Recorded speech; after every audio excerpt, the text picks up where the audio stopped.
하나님 말씀 보겠습니다. 고린도전서 3장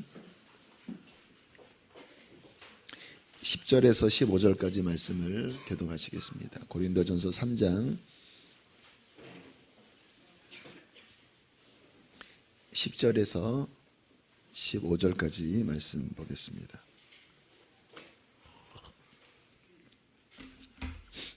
교독하시겠습니다. 내게 주신 하나님의 은혜를 따라 내가 지혜로운 건축자와 같이 터를 닦아두매 다른 이가 그 위에 세우나 그러나 각각 어떻게 그 위에 세울까를 조심할지니라.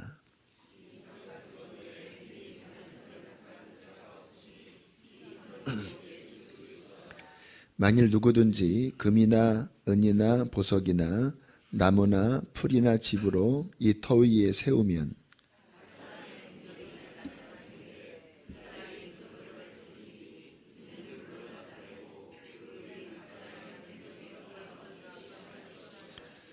만일 누구든지 그 위에 세운 공적이 그대로 있으면 상을 받고 그 공적이 불타면 해를 받으리니 그러나 자신은 구원을 받되 불 가운데서 받은 것 같으리라. 아멘.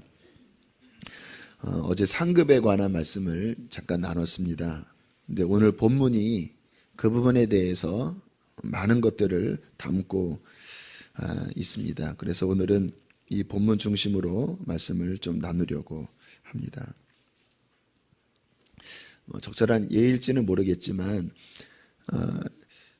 제가 어릴 때 초등학교 때 방학 숙제를 좀 많이 내줬는데 한 1, 2, 3학년 정도에 아마 내주는 숙제였던 것 같은데요. 집을 지어오라고 하는 숙제를 여러 번 내준 것 같아요. 그러면 수수깡 같은 걸로 이렇게 연결해서 집을 짓기도 하고 뭐 이렇게 두꺼운 도화지 같은 것으로 잘라서 짓기도 하고 좀 잘 사는 집은 이제 나무로 해서 이렇게 짓기도 해서 방학이면은 애들이 이제 방학 숙제한 거 다 이렇게 갖고 오잖아요. 선생님이 이제 뒤에 진열해 놓고 또 뭐 칭찬도 하기도 하고 또 상을 줬나요? 아무튼 그런 기억이 납니다. 정확하진 않지만 우리의 신앙생활이 그렇게 집을 짓고 있는 것이라고 성경은 우리에게 말씀을 하고 있습니다. 우리는 각자 지금 예수님을 믿은 이후에 삶을 살고 있는데 그것이 눈에 보이지 않지만 집 형태로 올라가고 있다는 거예요.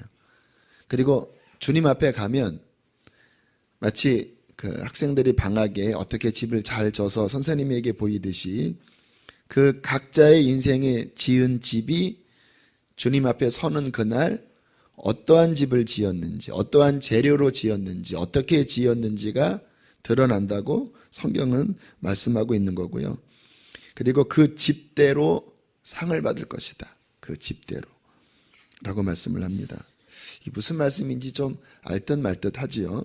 자, 우리 10절, 11절 보겠습니다. 다시 한번 읽어보실까요? 시작. 내게 주신 하나님의 은혜를 따라 내가 지혜로운 건축자와 같이 터를 닦아두매 다른 이가 그 위에 세우나 그러나 각각 어떻게 그 위에 세울까를 조심할지니라. 이 닦아둔 것 외에 능히 다른 터를 닦아둘 자가 없으니 이 터는 곧 예수 그리스도라. 자, 사도 바울이 지금 이야기하기를 나는 터를 닦았다 라고 이야기를 하고 있습니다. 지금 건축 과정을 이야기하는 거예요. 사도 바울의 사명은 실은 복음 전도자입니다. 그래서 최대한 넓게 복음의 씨를 뿌리는 역할을 주로 담당했습니다. 그래서 뭐 빠르게는 뭐 한 1주, 2주 하고 지나가기도 하고 길어봤자 3년 이상을 목회하지 않았습니다. 그래서 많은 사람들이 구원을 받았지요. 그런데 본인이 명확하게 고백하기를 나는 터 닦아둔 일이다. 이 터는 바뀔 수 없다. 예수 그리스도. 예수님의 십자가를 정말 만나는 참된 믿음의 시작을 나는 터뜨리고 그리고 나는 지나가는 사역이다. 그게 터였다 라고 그렇게 이야기를 하고 있습니다. 제가 뭐 강조하는 부분도 실은 그동안 한 1년 4개월 동안 이 터였습니다. 정말 진짜 예수 그리스도 터 위에 신앙이 시작됐는가? 왜냐하면 어떤 경우에는 이 터가 아예 없는 분들이 있어요. 교회는 오래 다니지만 터가 없어요. 그럼 그건 아무것도 아닙니다. 이 터는 무엇일까요? 정말 예수님의 십자가를 내 마음 중심에 만났느냐? 정말 믿겨졌느냐? 정말 회개가 일어났느냐? 십자가의 은혜가 정말 내 마음에 하나님의 깨달음으로 임해서 정말 예수님을 사랑하게 되었느냐? 이 부분을 사도 바울이 지혜로운 건축자처럼 이 터를 잘 닦고 지나갔다라는 거예요. 자, 이제 이 터가 만약에 세워졌다면 말씀이 뭐라고 말씀하시냐면, 자, 10절 다시 한번 보세요. 다시 한번 읽겠습니다. 시작. 내게 주신 하나님의 은혜를 따라 내가 지혜로운 건축자와 같이 터를 닦아두매 다른 이가 그 위에 세우나 그러나 각각 어떻게 그 위에 세울까를 조심할지니라. 주의하라라고 말씀합니다. 터는 하나예요. 하지만 그 위에 세워지는 집의 양식들은 다양하다라는 거예요. 그렇지만 잘 세워야 한다. 어떻게 세울지를 주의해야 한다. 왜냐하면 이 세운 집이 상과 아주 밀접한 관련이 있기 때문입니다. 예수님을 만난 이후로 우리가 신앙생활하는 모든 것들은요, 영적으로 다 집을 짓는 것과 같습니다. 제가 어저께 말씀 준비하면서 한번 따져봤습니다. 글쎄, 아무튼 하나님의 감동으로 교회를 처음 나간 15살, 그리고 지금에 이르기까지 한 30년 조금 못 되는데, 제가 주님을 만났던, 더 깊이 성령 체험하고 방언도 체험하고 그리고 사역자가 되고 영혼들을 구원하려고 눈물을 많이 흘리고 어려움도 겪고 교회를 섬기고 했던 그 시간들이 이렇게 주마등처럼 지나가는데, 이 말씀에 대유를 하면 그게 지금 제가 집을 그동안 지어온 거예요. 어떠한 모습일지는 모르겠어요. 근데 하나님은 보고 계십니다. 그와 마찬가지로 여러분들이 주님을 만난 이후에 주님을 섬겼던 모든 것들, 드렸던 중보기도, 오늘 선교사님들을 위해서 기도했지요. 그리고 섬김, 봉사, 나눔들, 헌신, 이 모든 것이요, 사라지고 날아가는 게 아니에요. 영적으로 차곡차곡 벽돌 하나가, 또 타일 하나가 하나하나 하나님 보시기에는 지금 집으로 올라가고 있다라고 말씀을 하시는 거예요. 어떤 집일까요? 다 달라요. 그러나 그날에 드러날 것입니다. 우리 12절 함께 보겠습니다. 시작. 만일 누구든지 금이나 은이나 보석이나 나무나 풀이나 지프로 이 터 위에 세우면, 자, 지금 재질을 이야기하고 있습니다. 이 집을 세우는 데 있어서 어떠한 재질로 세우느냐가 중요하다라고 말씀을 하세요. 여기에 6가지 재료를 이야기하지만 가만히 보면 두 부류로 또 나눠집니다. 금, 은, 보석, 타지 않는 거죠. 나무, 풀, 집, 타버리는 것들이죠. 주님 앞에 나아가면 금 같은 재료로 지은 집의 사람도 있고, 은 같은 재료로 집을 지은 사람도 있고, 보석 같은 재료로, 나무 같은 재료로, 어떤 분은 아프리카 이러한 부족처럼 이렇게 풀로 지은 집이 있고, 어떤 사람은 아예 그냥 집으로 엮어서 지은 집들이 있다라는 거예요. 참 무슨 말일지 난감하지, 알듯 하지만 이게 도대체 무엇을 의미하는 것일까?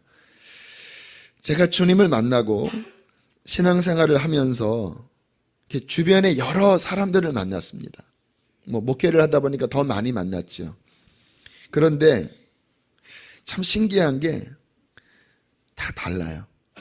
시초는 같더라. 예수님을 만난 그 시초는, 그 터는 이제 시작은 같아요. 십자가를 만났어요. 회개했어요.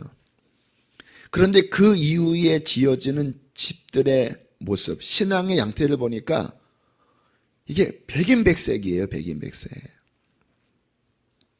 어떤 분들은 정말 나는 죽고 예수로 살아야 한다.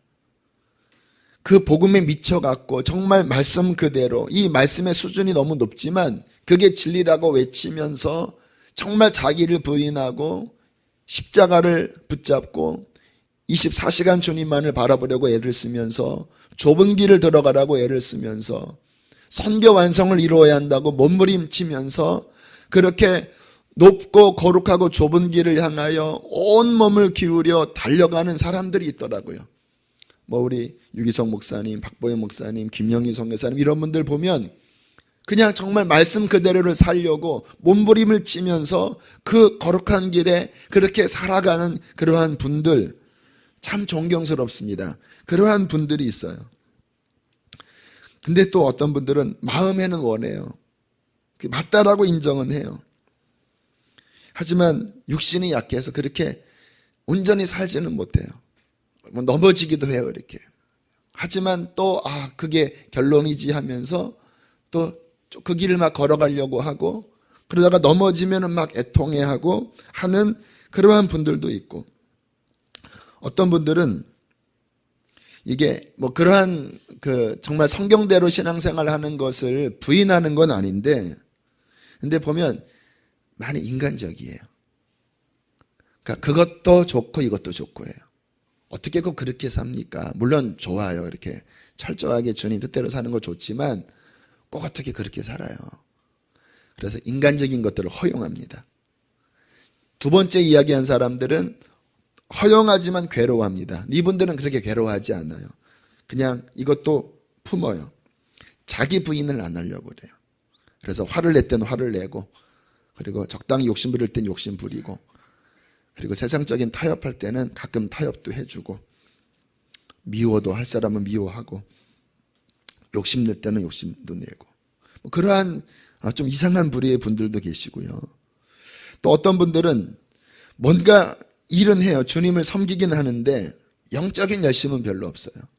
그냥 그 자리에서 해주는 거예요. 뭐 교회학교 부장을 하세요. 또 뭐 찬양단 하세요. 뭐 하면은 하긴 하는데 보면 영적인 열기는 기도 별로 안 해요. 말씀 별로 안 해요. 그냥 몸으로 하긴 해요. 왜? 주님 만난 게 있기 때문에. 하지만 영적인 어떤 열매들은 별로 없어요. 어떤 분들은 주님을 뜨겁게 만나고 사랑하는데 뭐가 그리 바쁘신지 친척이 별로 없습니다. 뭐가 그리 바쁜지. 늘 자기의 삶에 또 허덕이면서 또 십자가를 붙잡긴 하는데 처음 믿을 때와 한 10년 지났는데도 별로 발전이 없어요. 자, 보십시오. 그렇게 20년이든 30년이든 10년이든 3년이든 자신의 시간이 착각 흘러가고 있습니다. 하나님이 그에게 주신 재능과 그러한 것들이 그 시간 속에서 뿌려지고 있습니다.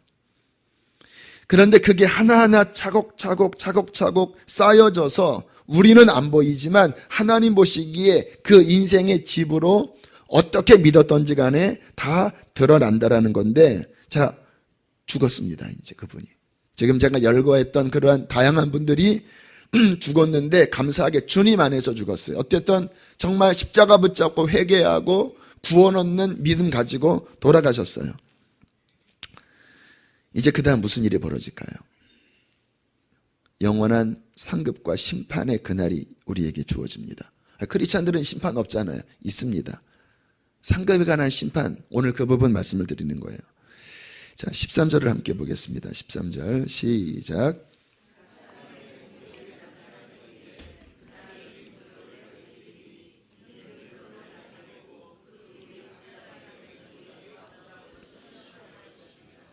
자, 그날에, 심판날에, 주님 앞에 서는 그날에 각 사람의 공적, 영어로 work라고 나옵니다. 그 사람의 업적, 그 사람의 살았던 모든, 주님 믿고 살았던 모든 것들이 드러날 것이다. 하나님 앞에, 심판대 앞에 드러날 것이다. 주님께서 물으신다라는 거예요. 너는 정말 내가 보기에 이 말씀의 기준에서 문제가 없었느냐?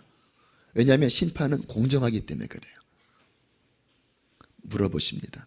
네가 섬겼던 것, 네가 나를 만난 후에 지냈던 그 모든 신앙생활이 사람이 보기에, 목사가 보기에, 뭐 주변에 보기에가 아니라 나의 정확한 말씀의 기준 앞에서, 나의 뜻 앞에서 어떻게 너는 믿었느냐 물으신다라는 거라니까요.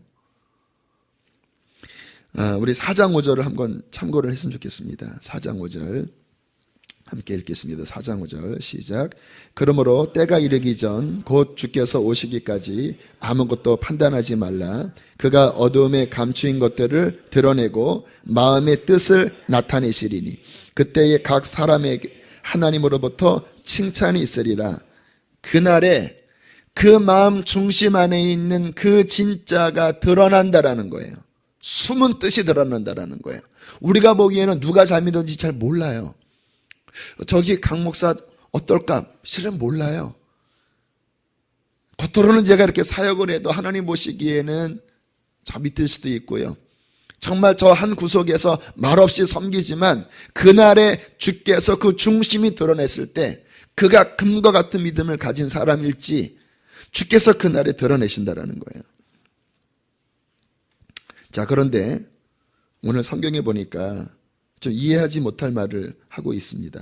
13절에 보니까 그 공적들이 드러나고 밝혀지는데 어떻게 테스트를 하느냐? 불이 지나간다라고 말씀하십니다. 하나님의 테스트의 불. 정말 하나님의 기준 앞에서 남을 수 있는 재질이었느냐? 네가 나를 섬겼던 것이 하나님의 불이 지나갈 때에 남을 수 있는 재질이었느냐? 이 불이 지나갈 때 치치치치치치 하면서 다 없어질 것들은 다 없어질 거예요. 아까 재료 이야기 하잖아요. 나무는 아마 수땡이는 남겠죠. 풀은 사라질 것입니다. 좀 오래 타겠죠. 하지만 집은 그냥 다 날아가 버릴 거예요. 여러분이 20년이든 30년이든 50년이든 주님 안에서 섬겼던 가지고 왔는데 이 불이 지지직 지나갈 때 얼만큼 남겠느냐 오늘 주의하셔야 합니다. 얼만큼 남겠느냐. 우리가 기도했던 것, 우리가 섬겼던 것, 뿌렸던 모든 것들이 이 불이 지나갈 때에 얼만큼 남겠느냐. 숨은 것들이 드러날 때에 정말 하나님의 영광을 위해 살았는지, 정말 사랑으로 섬긴 것이었는지, 정말 말씀으로 섬긴 것이었는지. 자, 14절 15절 함께 읽겠습니다. 시작.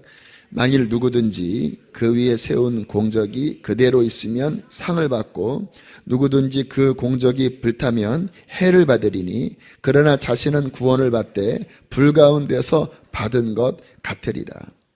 공적이 그대로 남아있는 것은 상이 되겠다라고 말씀을 하시고 하나님 보시기에 가치 없는 것은 타버리겠다고 말씀하십니다. 그 박용규 목사님, 이분이 89년도인가요? 몸에 중풍이 뒤틀려서 천국을 갔는데 주님께서 그분이 그 성남에서 아주 큰 교회를 하셨고 기독교 그 학교 재단도 세우고 엄청난 많은 일을 하셨대요. 근데 천국 갔더니 남은 게 없더래요. 그래서 막 따졌답니다. 내가 학교 교장도 하고 막 이렇게 큰 교회도 했는데 네가 이 땅에서 받을 영광 다 받았다. 왜냐하면 이렇게 해놓고 이렇게 막 로비해갖고 문교부 막 상도 막 받게 하고, 그러니까 그냥 인간적으로 뭔가 하나님의 주신 달란트가 있어서 머리가 좋으신 분이었거든요. 이거 잘했지만 요 인간적인 수단으로 해서 그 영광을 다 받고 인간적으로 사셨던 거예요. 그러니까 주님 앞에서 남는 게 없다고. 그러면서 상 하나 남았는데 학생 시절인가 그 지나가는 거지 목도리 하나 벗어준 거 본인도 기억 안 나는데 그거는 상으로 남았더래요. 근데 나머지는 말씀 그대로 그냥 남는 게 별로 없다고. 너무 그래서 아쉬워했다 그러더라고요. 자, 그러면 어떠한 것이 타버릴 나무와 풀이와 짚이고 어떤 것이 타지 않을 금과 은과 보석일까요? 먼저 타버릴 것들을 이야기해 드릴게요. 여러분, 자기 부인하셔야 합니다. 자기 부인하셔야 돼요. 우리가 교회 섬기면서도 이 자아랑 섞여서 섬기는 우리 모습들이 얼마나 많은지 몰라요. 그래서 이 자아로 섬기는 분들 보면 혈기가 많아요. 이렇게. 왜? 주님의 중심에서 나온 것은 온유하거든요. 그리고 긍휼히 여기거든요. 근데 여기 자아가 섞여 들어가면요, 뭔가 열심히 하는데 이 자아 본능의 이게 나오니까 막 판단이 되고 막 혈기가 되고 막, 그러니까 이게 막 하나님 일도 하다가 막 뒤집어 엎기도 하다가 막, 그분이 일하면 뭔가 하는 것 같은데 끝나고 나면 막 뭔가 이렇게 찜찜한 거예요. 막 불편하고 뭔가 이렇게 막 상처받고 막 힘들고, 그런 경우가 많죠. 탈 것입니다. 그 일들은 아무리 열심히 하셨어도 자아에서 나오는 것은요, 하나님께 영광이 되지 않아요. 그래서 주님께서 자기 부인해라, 너 자신을 부인하고, 너 자신에서 나오는 것은 결코 선하지 않다. 세상에 죄 짓는 것만이 아니라 주님의 일을 할지라도 그 안에 자아가 섞여서 자기의 혈기, 그 자아로 섬기면 이렇게 다툼이 일어나더라고요. 이상하게 갈등이 일어나요. 이상하게 하나님의 일을 하지만 끝이 좋지가 않아요. 자기 고집이 있고, 자기로부터 나오는 거 조심하셔야 되고요. 인본주의 조심하셔야 합니다. 이렇게 교회 생활을 하더라도 보면 이 가치관이 아직 이게 말씀으로 변화가 되지 않아서 인간적이에요. 이렇게 뭐가 이렇게 아직 세상에 이러한 것들이 많이 남아서 하나님의 일을 하면서도 자꾸 인본주의가 나오는 거예요. 여러분, 하나님은 순결한 것을 원하십니다. 말씀 그대로를 원하세요. 말씀 그대로는 인본주의가 아니에요. 정말 하나님의 마음이 무엇인지, 하나님의 뜻이 무엇인지, 세상의 인본주의, 나의 경험, 내 자아를 십자가에 못 박고, 이게 다 풀과 나무와 집들이고요. 정말 내 안에 계신 예수 그리스도의 사랑, 예수님의 그 진실한 순결한 말씀, 그리고 예수님을 통해서 주어지는 성령의 감동, 그것을 분별해서 온유함과 겸손함으로 정말 하나님의 영광을 구하면서 그렇게 우리가 섬겨 나가는 것은요, 신기한 게 내가 하는 것 같지만 내가 하는 게 아니라 내 안에 주님이 하시는 것입니다. 내가 그리스도와 함께 십자가에 못 박혔나니, 이 말씀들을 어렵게 생각하지 마세요. 결정적입니다. 그날에는 이 말씀이 결정적이에요. 오직 내 안에 그리스도께서 사신 것이라. 이제 내가 육체 가운데 사는 것은 나를 사랑하사 나를 위하여 자기 자신을 버리신 하나님의 아들, 내가 그와 함께 죽고 그는 나의 생명이 되고 그는 나의 사랑이 되고 그는 나의 삶이 되고, 하나님 내 안에 주님만 나타나 주십시오. 그러니까 끊임없이요, 저는 끊임없이 십자가를 바라봐요. 주님, 또 자아가 또 나오네요. 주님, 못 박습니다. 그리고 빨리 뒤로 비껴요. 주님 앞장서십시오. 주님이 하십시오. 주님이 말씀해 주십시오. 제게 주님의 사랑을 주십시오. 오늘도 이 말씀을 전해야 되는데 하나님 주의 사랑을 주십시오. 영혼들을 건지게 해 주십시오. 잘 됐어요. 교만이 올라가요. 또 올라오네. 또 십자가 못 받고. 하나님 주님이 하셔야 합니다. 그렇게 끊임없이 싸워도요, 어느 때 모르게 나무가 나와요. 인간적인 게. 그러면 괴로워요. 이것도 다 없어져 버릴 것인데, 이렇게 하면 주님 앞에 남아나질 않을 텐데, 주님의 일 내내 해놓고 타면 이게 얼마나 헛되겠습니까?